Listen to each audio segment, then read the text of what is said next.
Hello everybody, Christian from Treasure Town here today, and we're going to be doing another presentation on the rarest penny, in my opinion, in existence. It is worth hundreds of thousands of dollars, if not more, and it is one of the sole 1974 aluminum pennies, the Toven aluminum specimen, though there may be more out there, so hopefully somebody else will turn up a couple more.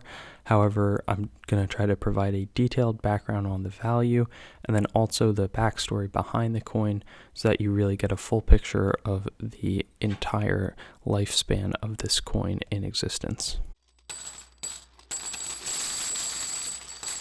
So first I just want to draw a quick comparison between the regular 74 versus the rare aluminum 74. Obviously, the copper coin is a 95% copper, 5% zinc coin, while this is an aluminum composition, so it would feel a lot lighter in your hand. Over 4 billion were produced at the Philadelphia Mint in copper, while there were about 1.5 million scheduled, though only 16 to 40 ended up being produced. There's minimal value on these coins no matter what the condition is, while this is going to be extremely valuable, as I've mentioned and alluded to.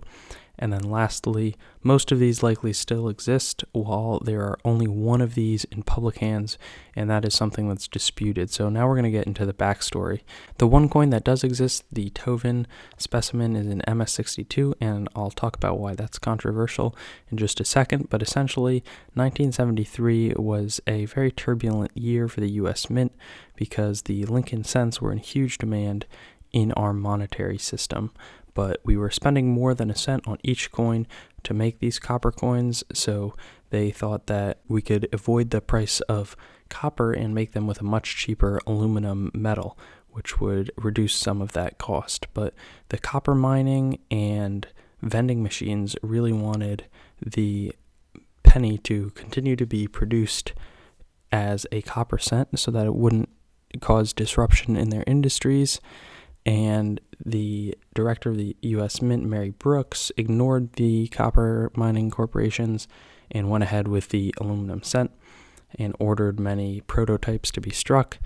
And the prototypes went out to different government officials. The numbering, as I alluded to, was about 16 to 40. The Mint decided that they were going to end up not actually making this aluminum cent, so they ordered all of the copies to be destroyed because that is Mint property. They don't want them to get out.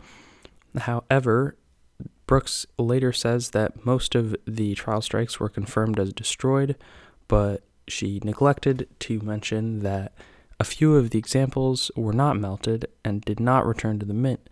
So the FBI actually was called in, and after some investigation, they acknowledged, the Mint did, that 14 coins were unaccounted for, so 14 coins potentially out in the open.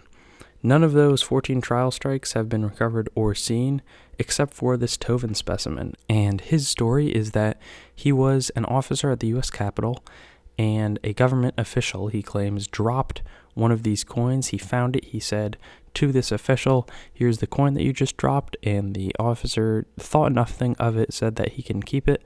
And he didn't realize it until later, but it was this aluminum cent, extremely valuable. The controversy is that it doesn't make sense, apparently, that there wouldn't have been more damage done to the coin after a drop from a officer's hand to the ground.